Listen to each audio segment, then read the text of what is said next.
ஐயா சிவந்தியார் அவர்கள் பத்திரிகை துறையினுடைய ஜாம்பாவானாக இந்தியாவிலே செயல்பட்டவர்கள். தினத்தந்தி பத்திரிகை இந்தியா முழுவதும் உள்ள, ஏன் உலகம் முழுவதும் உள்ள தமிழர்கள் படிக்கக்கூடிய ஒரு உயர்ந்த நிலையை ஏற்படுத்தியவர். பத்திரிகை துறையில் மட்டுமல்லாமல் கல்வித்துறை, விளையாட்டுத்துறை, ஆன்மீகம் என்று அனைத்திலும் முத்திரை பதித்து நாட்டிற்கு பெருமை சேர்த்தவர். குறிப்பாக கல்வித்துறையிலே ஏழை எளிய மாணவர்கள் பயன்பெறும் வகையிலே தன்னுடைய கல்வி சேவையை செய்தவர்கள். ஆயிரக்கணக்கான கோயில்களுக்கு, ஆலயங்களுக்கு, மக்களுக்கு புண்ணியம் சேரும் வகையிலே கும்பாபிஷேகங்களை நடத்தி மிக உயர்ந்த முறையிலே அந்த ஆலயங்களுடைய பராமரிப்பை கவனித்து வந்தவர்கள். விளையாட்டுத் துறையிலே தனி ஈடுபாடு கொண்டவர்கள்.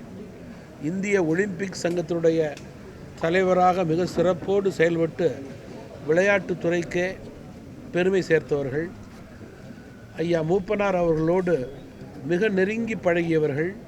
ஐயா மூப்பனார் அவர்களால் பல நேரங்களிலே அன்பு பாராட்டப்பட்டவர்கள். ஒரு சிறந்த மனிதர், நல்ல மனிதர்.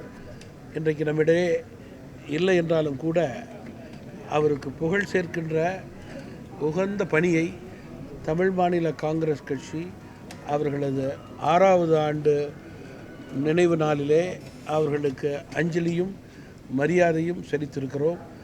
அவர்களது நல்ல பணி தொடர வேண்டும், மேலும் வளர வேண்டும், சிறக்க வேண்டும், உயர வேண்டும்.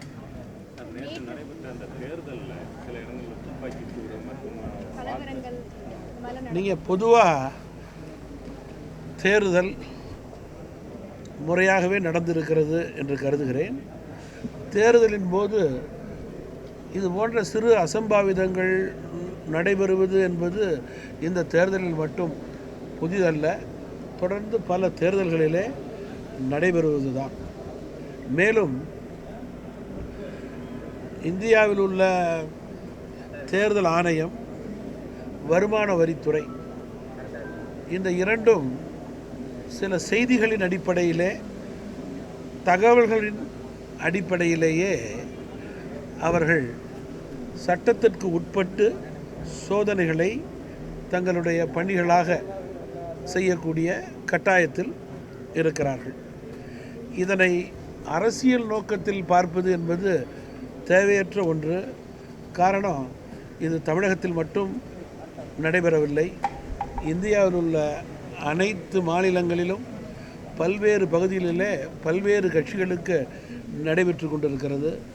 தமிழகத்தினுடைய எதிர்கட்சிகளை பொறுத்தவரையில் ஏதோ அரசியல் காழ்ப்புணர்ச்சியை மனதிலே வைத்துக்கொண்டு இதனை மிகப்பெரிய ஒரு குற்றமாக, தவறாக மக்களிடம் எடுத்து கூறுவது என்பது மக்களிடமே இது எடுபடவில்லை என்பதுதான் உண்மை நிலை. ஏன்னா தமிழகத்திலையும் சரி, எதிர்கட்சியும் சரி, ஆளுங்கட்சியும் சரி, பல்வேறு கட்சிகளில் இந்த சோதனைகள் நடைபெற்றதை உங்களது தொலைக்காட்சியிலும் பத்திரிகையிலுமே பார்த்து கொண்டிருக்கிறோம்.